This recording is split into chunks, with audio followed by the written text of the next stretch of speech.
Heidi by Johanna Spyri. Chapter 4. In the Grandmother's Hut. Next morning, Peter came again with his goats, and Heidi went up to the pastures with them. This happened day after day, and in this healthy life Heidi grew stronger and more sunburnt every day. Soon the autumn came, and when the wind was blowing across the mountainside, the grandfather would say, "You must stay home today, Heidi, for the wind can blow such a little thing as you down into the valley with a single gust."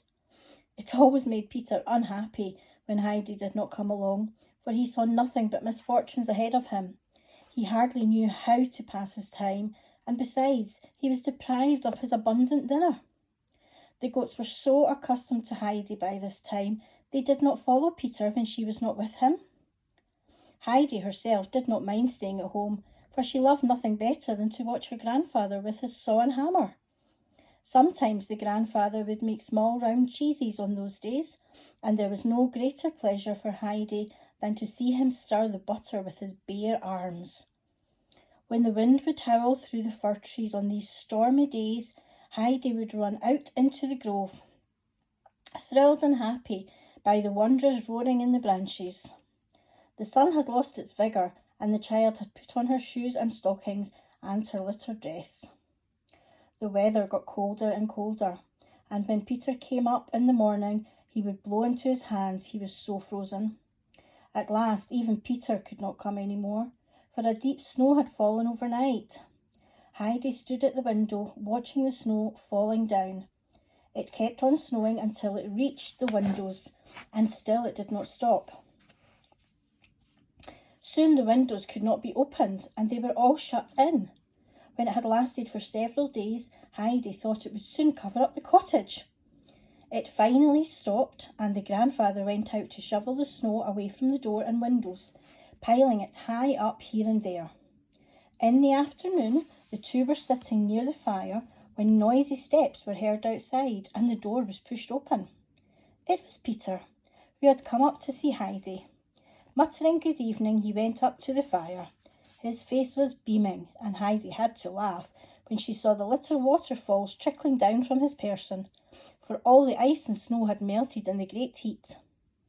The grandfather now asked Peter how he got along at school. Heidi was so interested that she asked him 100 questions. Poor Peter, who was not an easy talker, found himself in great difficulty answering the little girl's inquiries, but at least it gave him leisure to dry his clothes. During this conversation, the grandfather's eyes had been twinkling, and at last he said to the boy, "Now that you have been under fire, General, you need some strengthening. Come and join us at supper." With that, the old man prepared a meal which amply satisfied Peter's appetite. It had begun to get dark, and Peter knew it was time to go. He had said goodbye and thank you when, turning to Heidi, he remarked, "I'll come next Sunday, if I may. By the way, Heidi, Grandmother asked me to tell you that she would love to see you." Heidi immediately approved of this idea, and her first word next morning was, "Grandfather, I must go down to Grandmother. She is expecting me." 4 days later, the sun was shining, and the tight-packed frozen snow was cracking under every step.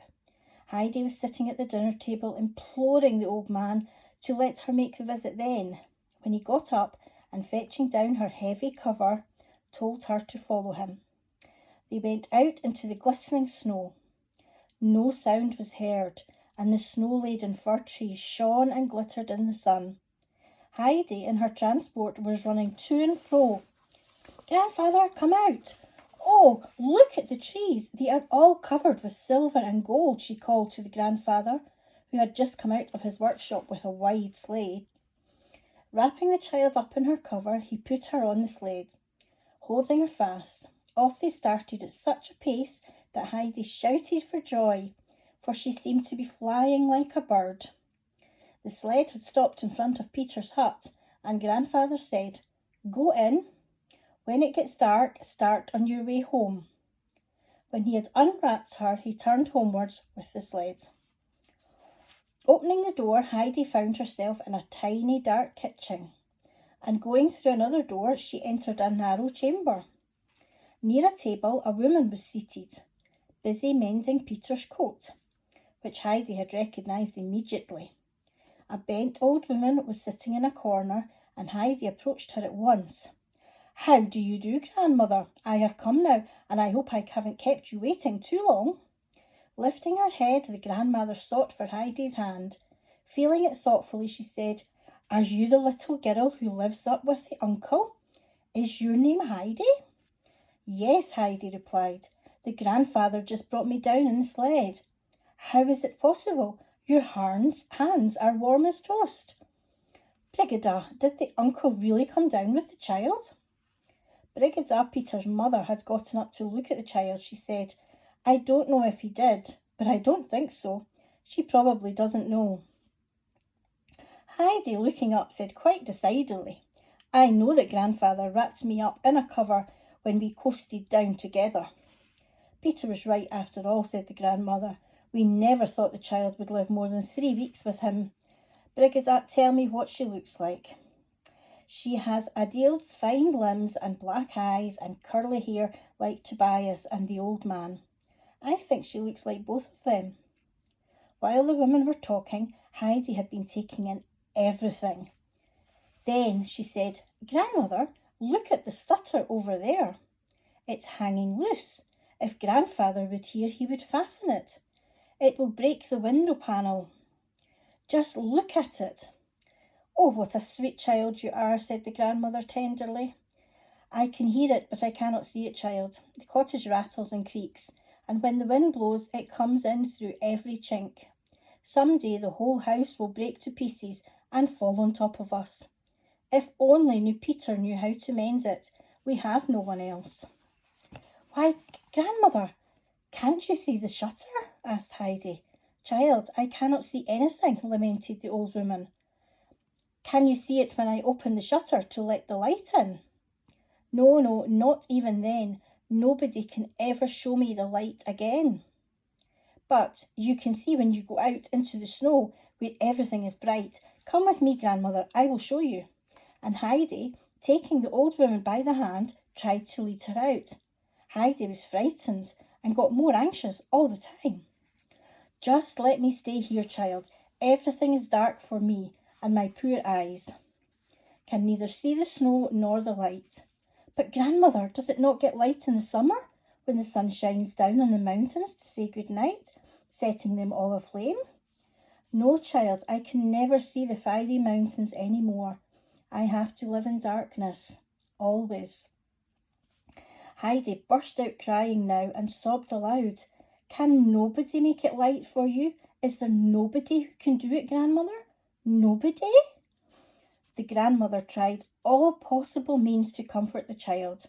It wrung her heart to see the terrible distress. It was awfully hard for Heidi to stop crying when she had once begun, for she cried so seldom.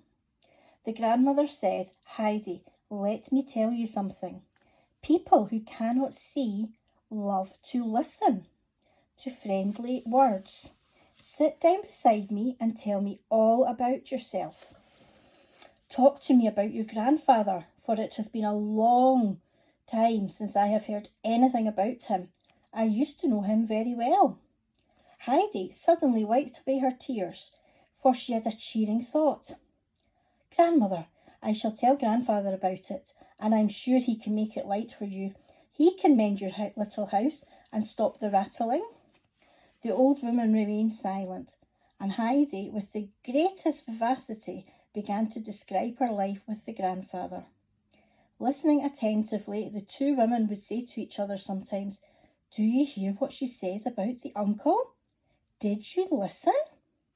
Heidi's tale was interrupted suddenly by a great thumping on the door. And who should come in but Peter? No sooner had he seen Heidi than he smiled, opening his round eyes as wide as possible. Heidi called, "Good evening, Peter." "Is it really time for him to come home?" exclaimed Peter's grandmother. "How quickly the time has flown. Good evening, little Peter. How is your reading going?" "Just the same," the boy replied. "Oh dear, I was hoping for a change at last. You're nearly 12 years old, my boy." "Why should there be a change?" inquired Heidi with great interest. "I'm afraid he'll never learn it after all. On the shelf over there is an old prayer book with beautiful songs. I have forgotten them all, for I do not hear them any more. I long that Peter should read them to me some day, but he will never be able to." Peter's mother got up from her work now, saying, "I must make a light. The afternoon has passed, and it is now getting dark." When Heidi heard those words, she started, and holding out her hand to all, she said, "Good night. I have to go, for it is getting dark." But the anxious grandmother called out, "Wait, child, don't go up alone. Go with her, Peter, and take care that she does not fall. Do not let her get cold. Do you hear? Has Heidi a shawl?" "I haven't, but I won't be cold," Heidi called back, for she had already escaped through the door. She ran so fast that Peter could hardly follow her. The old woman frettingly called out, "Brigida, run after her. Get a warm shawl. She'll freeze in the cold night." "Hurry up." Brigida obeyed. The children had hardly climbed any distance when they saw the old man coming, and with a few vigorous steps he stood beside them. "I'm glad you kept your word, Heidi," he said, and packed her into cover. He started up the hill, carrying the child in his arms. Brigida had come in time to see it, and told the grandmother what she had witnessed. Thank God, the old woman said. "I hope she'll come again. She has done so much good. What a soft heart she has, the darling, and how nicely she can talk." All evening the grandmother said to herself, "If only he lets her come again, I have something to look forward to in this world. Thank God." Heidi could hardly wait before they reached the cottage. She had tried to talk on the way, but no sound could be heard through the heavy cover. As soon as they were inside the hut, she began, "Grandfather, we must take some nails and a hammer down tomorrow. A shutter is loose in grandmother's house, and many other places shake. Everything rattles in her house." "Is that so? Who says we must?" "Nobody told me, but I know," Heidi replied. "Everything is loose in the house, and poor Mother told me she was afraid that the house might tumble down." "And grandfather, she cannot see the light. Can you help her and make it light for her? How terrible it must be to be afraid in the dark and nobody there to help you. Oh, please, grandfather, do something to help her. I know you can." Heidi had been clinging to her grandfather and looking up at him with trusting eyes.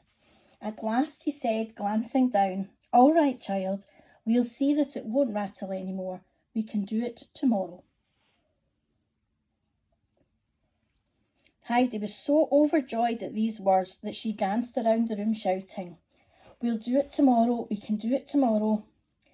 The grandfather, keeping his word, took Heidi down the following day with the same instructions as before. After Heidi had disappeared, he went around the house inspecting it. The grandmother, in her joy at seeing the child again, had stopped the wheel and called, "Here is the child again. She has come again." Heidi, grasping her outstretched hands, sat herself on a low stool at the old woman's feet and began to chat. Suddenly, violent blows were heard outside.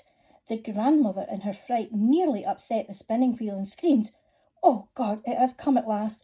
The hut is tumbling down." "Grandmother, don't be frightened," said the child, while she put arms around her. "Grandfather is just fastening the shutter and fixing everything for you." "Is it possible? Has God not forgotten us after all?" "Brigida, have you heard it? Surely that is a hammer. Ask him to come in a moment, for if it is he, for I must thank him." When Brigida went out, she found the old man busy with putting a new beam along the wall. Approaching him, she said, "Mother and I wish you a good afternoon. We are very much obliged to you for doing us such a service, and Mother would like to see you." "There are few that would have done it, Uncle, and how can we thank you?" "That will do," he interrupted. "I know what your opinion about me is. Go in, for I can find what needs mending myself." Brigida obeyed, for the uncle had a way that nobody could oppose. All afternoon the uncle hammered around. He even climbed up on the roof, where much was missing. At last he had to stop, for the last nail was gone from his pocket. The darkness had come in the meantime, and Heidi was ready to go up with him, packed warmly in his arms. Thus the winter passed. Sunshine had come again into the blind woman's life and made her days less dark and dreary. Every morning she would begin to listen for Heidi's footsteps, and when the door was opened and the child ran in, the grandmother exclaimed every time more joyfully, "Thank God, she has come again." Heidi would talk about her life and make the grandmother smile and laugh, and in that way the hours flew by. In former times the old woman had always sighed, "Brigida, is the day not over yet?" But now she always exclaimed after Heidi's departure, "How quickly the afternoon has gone by. Don't you think so too, Brigida?" Her daughter had to assent, for Heidi had long ago won her heart. "If God will spare us the child," the grandmother would often say, "I hope the uncle will always be kind, as he is now." "Does Heidi look well, Brigida?" was a frequent question which always got a reassuring answer. Heidi also became very fond of the old grandmother, and when the weather was fair she visited her every day that winter. Whenever the child remembered that the grandmother was blind, she would get very sad. Her only comfort was that her coming brought such happiness. The grandfather soon had mended the cottage. Often he would take down big loads of timber, which he used to good purpose. The grandmother vowed that no rattling could be heard any more, and that, thanks to the uncle's kindness, she slept better that winter than she had done for many a year. End of chapter 4.